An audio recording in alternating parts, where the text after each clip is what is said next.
Hello बच्चों, important question की series में हम डिफरेंशिएशन कर रहे हैं और डिफरेंशिएशन का ये पार्ट 4 है। और आज इस वीडियो में हम लोग बात करेंगे कि पैरामीट्रिक फॉर्म में गिवन फंक्शंस को हम डिफरेंशिएट कैसे करने वाले हैं। ठीक है, डेरिवेटिव इन पैरामीट्रिक फॉर्म। ठीक है, और ये डिफरेंशिएशन का एक मोस्ट इंपॉर्टेंट पार्ट है। अगर आप कहें तो ये जो एक एक्सरसाइज है, इस एक्सरसाइज से क्वेश्चन बनते ही हैं। बस वहां पर जिस तरह का क्वेश्चन लगातार पिछले कई सालों में देखने में मिल रहा है, मैं वो आपको बताता हूं कि वो कैसा होता है। तो चलिए स्टार्ट करते हैं इस क्वेश्चंस को सॉल्व करना, और इसी में मैं आपको समझाऊंगा कि ये वाले क्वेश्चंस लगातार आ रहे हैं पिछले कई सालों से और इस बार भी आएंगे वो, तो आप उनको देख लीजिए और उनको सॉल्व कर लीजिए। चलिए स्टार्ट करते हैं। देखिए फर्स्ट क्वेश्चन हमको मिला हुआ है, फाइंड dy by dx। देखिए find dy by dx at theta is equal to pi by 3 जब x की वैल्यू और y की वैल्यू आपको गिवन है, when x is equal to this and y is equal to this.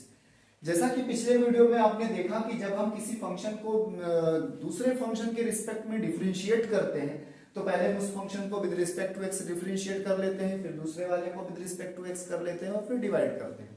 यहां पे भी हमें करना यही है। हमारे पास जो फंक्शंस हैं, हमारे पास जो x और y हैं वो डिफाइंड है थीटा में, तो हम पहले x को with respect to theta differentiate करेंगे, फिर y को with respect to theta differentiate करेंगे, और फिर अगर हमें dy by dx चाहिए तो हम y वाले पार्ट को x वाले पार्ट से डिवाइड कर देंगे, और अगर dx अपॉन dy चाहिए तो इसका रेसिप्रोकल d x वाले पार्ट को y वाले पार्ट से डिवाइड करेंगे। तो चलिए स्टार्ट करते हैं, देखते हैं। यहाँ पर हमें जो गिवन है वो ये है, x is equal to cos theta and minus cos 2 theta.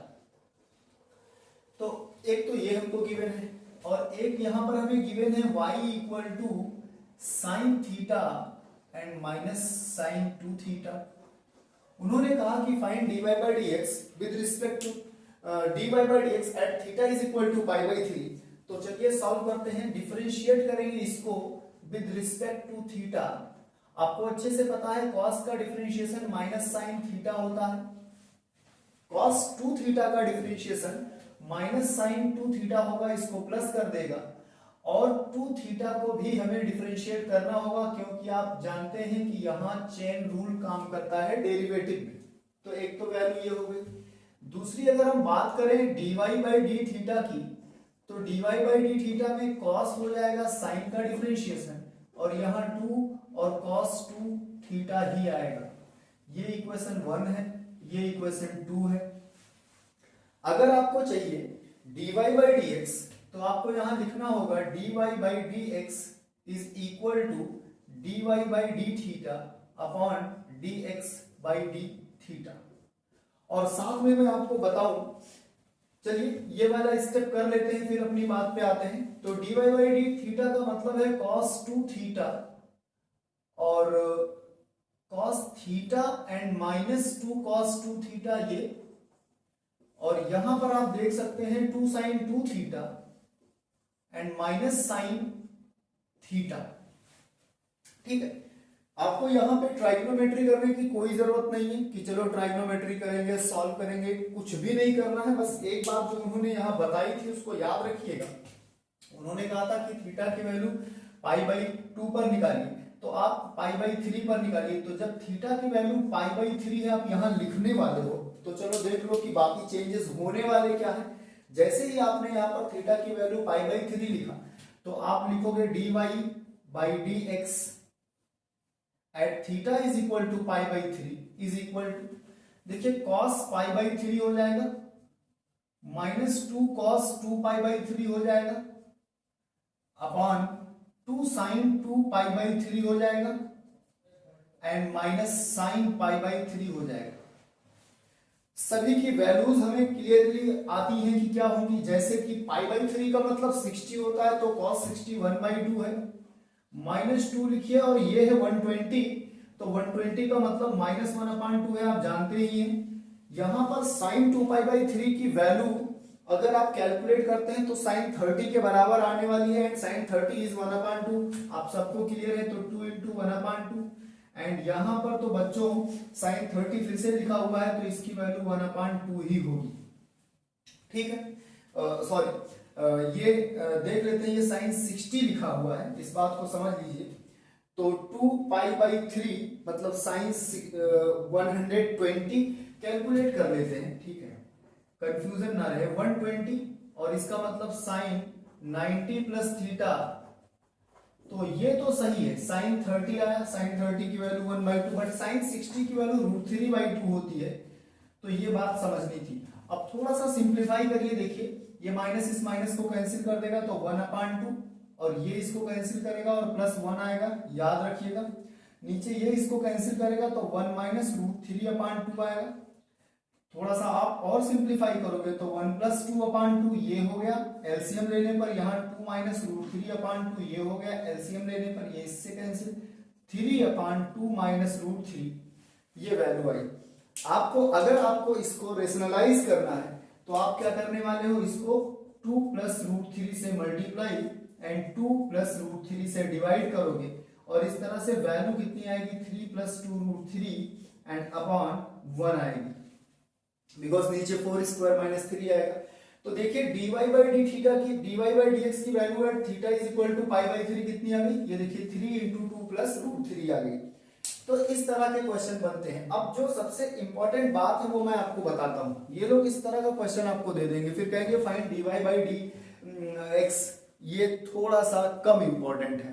Actually में जो ज्यादा इंपॉर्टेंट है वो ये है कि फाइंड d2y/dx2। बच्चा इसी में मिस्टेक करता है कि यार मास्टर dy/dx तो निकाल दिया हो, अब बताओ इसको d2y/dx2 कैसे करूं, क्योंकि उन्होंने अब x के रिस्पेक्ट में उसको कर लिया है। अब अगला डिफरेंशिएशन x के रिस्पेक्ट में है, ना कि थीटा के।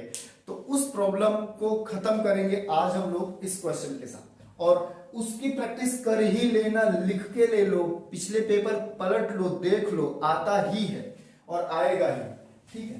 चलिए देख लेते हैं, बात करते हैं नेक्स्ट क्वेश्चन की तरफ, ठीक है।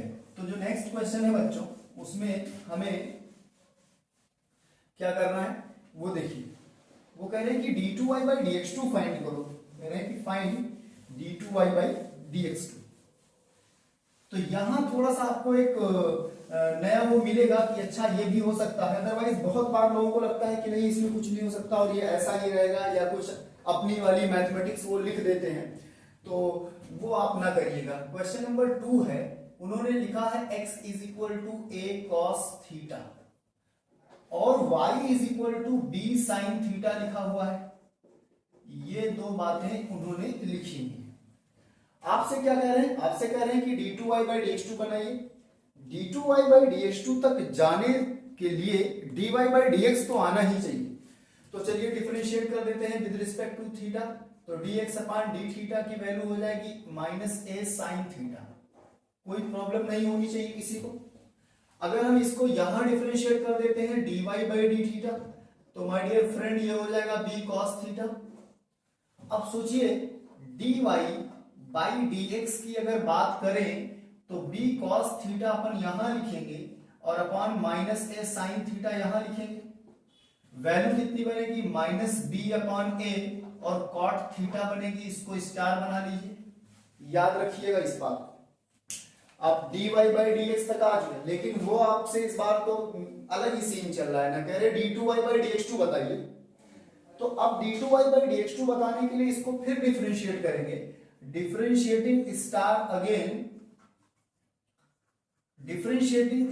Again with respect to x।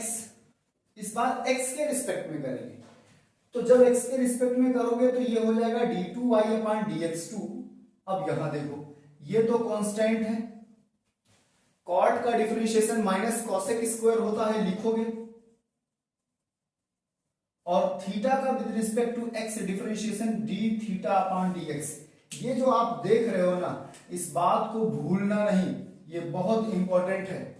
यही लोग मिस्टेक करते हैं और मार्क्स कट जाते हैं, या तो पूरे कट गए या कुछ ना कुछ तो कट ही जाते हैं।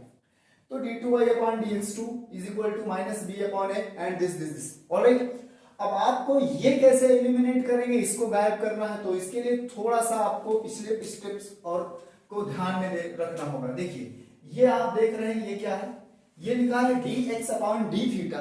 अगर हम इसके हेल्प से निकालने लगे dθ/dx, तो सोचिए बनेगा क्या, क्या ये नहीं बन जाएगा? तो जहां पर D theta upon D x लिखा है वहां हम ये यूज करने वाले हैं और बाकी सब कुछ इजी हो जाएगा। तो इसको बना लीजिए आप इक्वेशन 1 लिखिए, from 1 this is minus B upon A और ये प्लस हो जाएगा cosec square theta and minus 1 upon A sine theta. देखिए ये माइनस यहां आएगा तो बी अपॉन ए स्क्वायर बनेगा और ये कॉसेक क्यूब थीटा बनेगा, करके देखिएगा। तो d2y अपॉन dx2, जो आपको लगता था कि ये तो हो ही नहीं पाएगा वो भी हो चुका है, देख लीजिए। ठीक, तो ये पार्ट आप एकदम सेट कर लीजिए अपने मन में कि यार आना है एग्जाम में, इस तरह का क्वेश्चन आता है, क्योंकि ऐसे क्वेश्चन जनरली लिखे नहीं है कि हम लोग उनकी बार बार प्रैक्टिस करें, वो कॉमन क्वेश्चन नहीं है। और फिर लोग यहां तक तो कर लेते हैं कि ठीक है चलो ये, बट इसके बाद ये कैलकुलेट करने में उनको घूम जाते हैं वो कि यार अब ये कैसे करेंगे। तो आप अब नहीं घूमेंगे क्योंकि आपको पता है कि ये कैसे करेंगे, है ना। तो आप इसको कंप्लीट कर लीजिएगा। अब चलिए क्वेश्चन नंबर 3 देखते हैं, वो भी लगभग इसके जैसा ही है। वहां पर एक छोटी सी बात हुई है कि थीटा इज इक्वल टू, तो लास्ट में हम जहां भी थीटा आ रहा है वहां पर थीटा की वैल्यू पुट कर देंगे और हमारा आंसर निकल जाएगा। ठीक, चलिए देखते हैं नेक्स्ट पार्ट में। इसमें देखते हैं क्वेश्चन नंबर 3 है। तो इन्होंने हम लोगों से कहा कि अगर थर्ड नंबर में x की वैल्यू a sec थीटा है और y की वैल्यू b tan थीटा है, sec थीटा और b tan थीटा। ठीक, x की वैल्यू a sec थीटा है, y की वैल्यू b tan थीटा। पहले तो हमें क्या करना है कि dx अपॉन d थीटा देखना है। तो माय डियर फ्रेंड, sec का differentiation sec theta tan theta, ठीक है। तो यहां पर आपने लिखा a sec theta tan theta, और अगर हम dy बाई डी थीटा की बात करें तो simple b sec square theta आएगा। ठीक है, कोई प्रॉब्लम नहीं होनी चाहिए। अब क्या करोगे, अब आप निकालोगे dy अपॉन dx। तो dy अपॉन dx का मतलब b sec square theta upon a sec theta tan theta. थोड़ा सा कुछ कैंसिल कर दो, जैसे कि ये गया ये गया। मैं आपको एक बात आज बता देता हूं, चलिए कैलकुलेट करके बता देता हूं, बाद में याद रखना हमेशा, ठीक है। जैसे कि ये तो b अपॉन a है, ठीक है, ये 1 अपॉन कॉस है और ये कॉस अपॉन साइन है। तो सब कुछ मिलाकर अगर आप देखोगे ना तो ये b अपॉन a और एक कॉसेक थीटा आएगा बस, dy बाई dx की वैल्यू। तो मैं जो आपको बताना चाह रहा था वो ये कि सेक अपॉन tan को कॉसेक बोलते हैं। ठीक, इतना करने की जरूरत नहीं है, याद कर लोगे कि सेक अपॉन tan इसका मतलब होता है कॉसेक।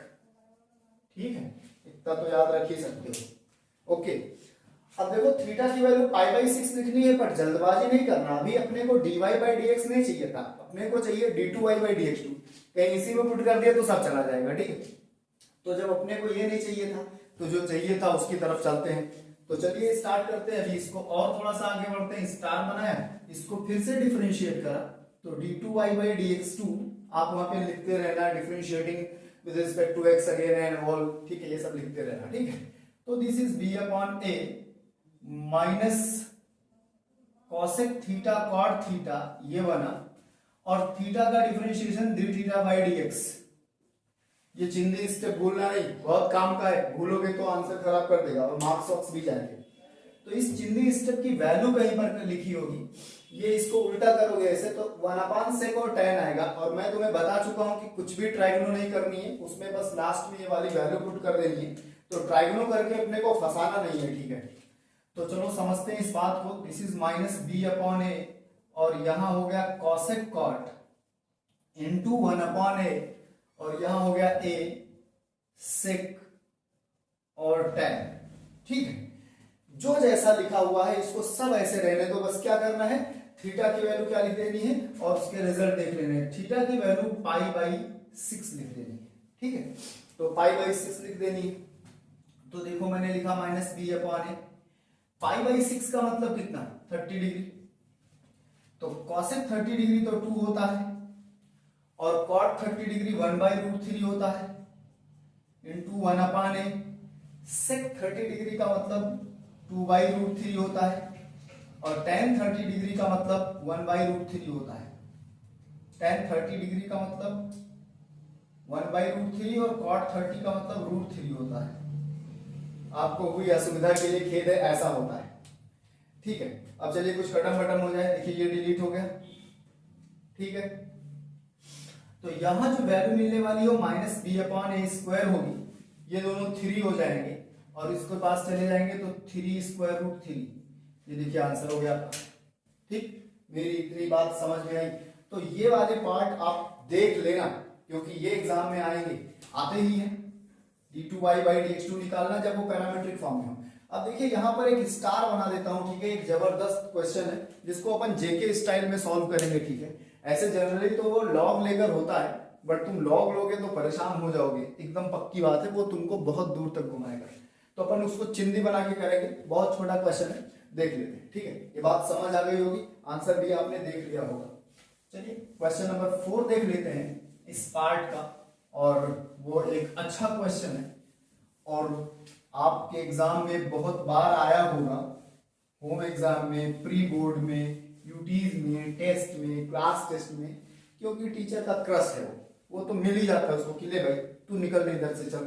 ठीक है, तो फर्स्ट नंबर पे अपने पास जो क्वेश्चन है वो ये है कि x की वैल्यू है a sin inverse t, y की वैल्यू है a cos इनवर्स t। अपने को ये दोनों वैल्यू गिवन है। ठीक है, फाइंड क्या करना है, dy/dx फाइंड करना है। तो चलिए dy/dx की बात करते हैं। तो चिंदी आइडिया बताता हूं, ज्यादा टाइम वाला नहीं बताऊंगा। क्या करना है ना, तुम इसको 1 कहो और इसको 2 कहो और मल्टीप्लाई कर लो। मल्टीप्लाइंग 1 एंड 2, इन दोनों को मल्टीप्लाई कर लो। मल्टीप्लाइंग 1 एंड 2, तो क्या मिलेगा xy, और यहां पर आएगा a sin इनवर्स t, और इनटू यहां पर आएगा a cos इनवर्स t। इतनी बात समझ आ गई, कोई प्रॉब्लम तो नहीं। आगे देखो, this is equal to square root a। जब बेस सेम है, पावर भी लगभग सेम ही है, तो क्या ये नहीं हो जाएगा? अभी हमें डिफरेंशिएट नहीं कर रहे हैं, एकदम चिंदी कॉन्सेप्ट बता रहा हूं। तुम्हें एक छोटा सा नंबर याद रखना है, sine inverse x plus cos inverse x की वैल्यू π/2 होती है, तो तुम इसको भूल तो नहीं जाना। तो अगर अपन देखें तो यहां पर क्या लिखेंगे, स्क्वायर रूट a पावर π/2। अब क्या करो, ये जो देख रहे हो स्टार, इसको डिफरेंशिएट कर दो। Differentiating star with respect to x, तो यहां फर्स्ट इंटू सेकंड लगेगा। तुम जानते हो कि अब यहां क्या लगने वाला है। तो पहले क्या करोगे, first function differentiation of second plus second function differentiation of first, और ये पूरा का पूरा डिब्बा जो आप देख रहे हो ना, वो कांस्टेंट है। ठीक है, a पावर 5π/2 रूट में, तो कांस्टेंट का डिफरेंशिएशन 0 होता है। ठीक, तो ये हो गया सबसे मास्टर स्टेप। और यहां से dy/dx की अगर अपन वैल्यू देखें तो दिस इज -y/x, ये मेरा वाला तरीका था। ठीक है, #JK स्टाइल। अब बाकी तुम दूसरा वाला देख लेना, बट एग्जाम में तुम यही वाला करना, मेरा वाला। ठीक है, तो चिंदी हो जाएगा, अदरवाइज तुम परेशान हो जाओगे इसको अगर किसी और उससे करोगे तो। ऑलराइट, तो चलिए मिलते हैं फिर नेक्स्ट पार्ट में। एक क्वेश्चन यहाँ बचा हुआ है। ठीक है, अगर आप ट्राई कर पाना तो करना, अदरवाइज नेक्स्ट वीडियो में मैं इसको बता दूंगा। ठीक है, और इतने क्वेश्चन की आप अच्छे से प्रैक्टिस कर लीजिए और एग्जाम के लिए बिल्कुल तैयार रहिए। ऑलराइट, मिलते हैं नेक्स्ट वीडियो में। Thank you.